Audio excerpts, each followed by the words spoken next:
intentions are. I say all the time, people who have practiced yoga for 40 years, 50 years, are they able to manage any vritti of their life? Which vritti have they controlled and changed and transformed? Tell me that.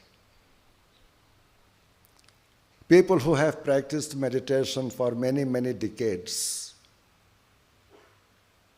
have they been able to maintain the state of peace in the times of difficulties and trials and tribulations? That means you are not connected to that peace. Because if you are connected to that peace, there will not be any trial and tribulation or difficulty. Peace will dominate your life. Bliss will dominate your life. There won't be pain and suffering. Even in extreme pain and in extreme suffering, you will live in bliss. And bliss will become your nature, your swabhav. You will not see the ugliness of the world, but you will delight in the beauty that God has created and which you see, which you perceive wherever you look around you in this world. Because that is the nature, Satyam, Shivam, Sundaram.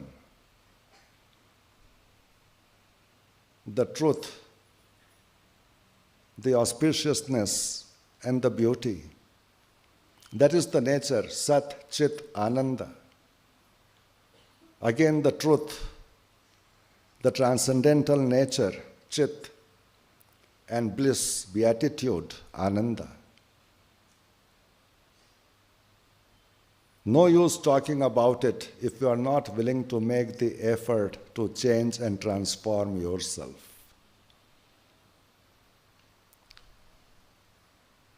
People should be given the right samskaras so that one day they can experience the beauty of life by realizing what is Advaita Vedanta. And that was the purpose for the incarnation of our preceptor Adi Shankara. After all, every life has a purpose of their incarnation. Every avatar has a purpose of their incarnation.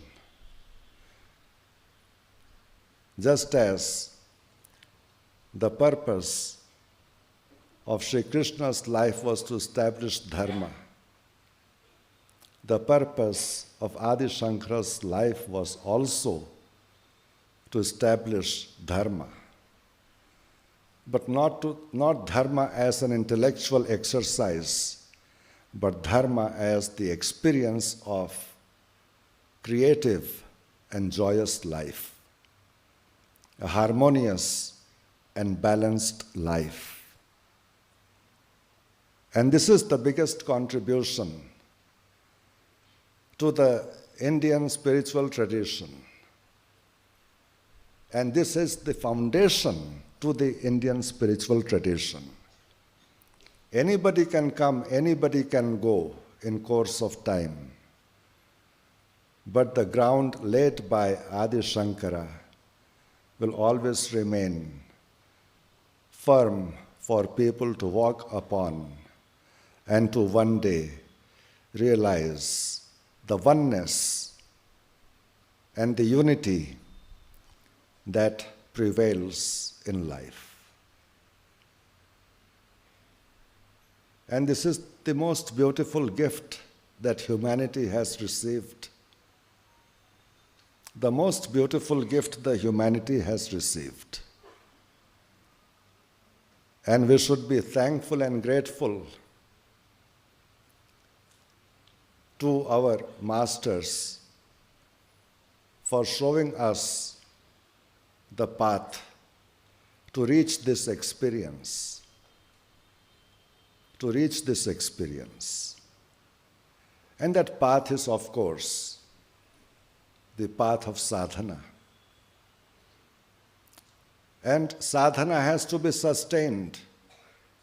Satu dirgha kala nairantarya satkara sevito drida bhumi. That is the meaning of the word sadhana. Something that you do, dirgha kal, nirantar. Dirgha kal means for a long time, no instant result. Because how do you change the conditions of your mind which you have developed over many births and incarnations in just one lifetime? Yes, grace of Guru can guide and be a help and uplift the individual from the ocean of samsara. Prarabdha can be also a help. God's grace, anugraha, can also be the strength. But the legs that move are yours. So ensure that you move your legs in the right direction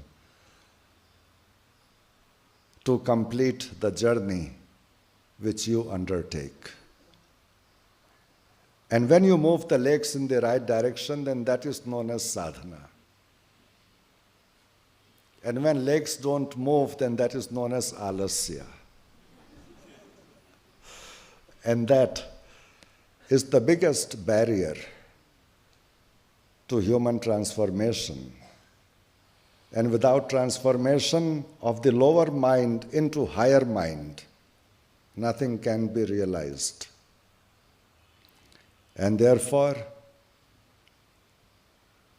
in order to climb to the highest mountain, use the steps that have been defined by our ancestors, by the rishis, and by the preceptors of our holy sannyas tradition. And this was the learning which made me stop reading all books and made me look at the life of the luminaries that have come and to take inspiration from that to understand what vairagya is, what viveka is, what sadbhavana is, what atma vichar is, what meditation is, what yoga is, what satkarma is. And in this manner, start tweaking the personality little by little, not by force, but in a way that even you yourself will not know that you are changing. I'll conclude with one example which I have experienced in my own life. When I came to ashram, my biggest problem and challenge was sleep. I used to enjoy sleeping. And because of sleep, I used to miss many opportunities of satsangs and learnings and teachings from my master. And many times, in order to tease me, my guru brothers would pick up my chowki and put it out on the main road. So when I used to wake up, I used to see cows looking inside my mosquito net. The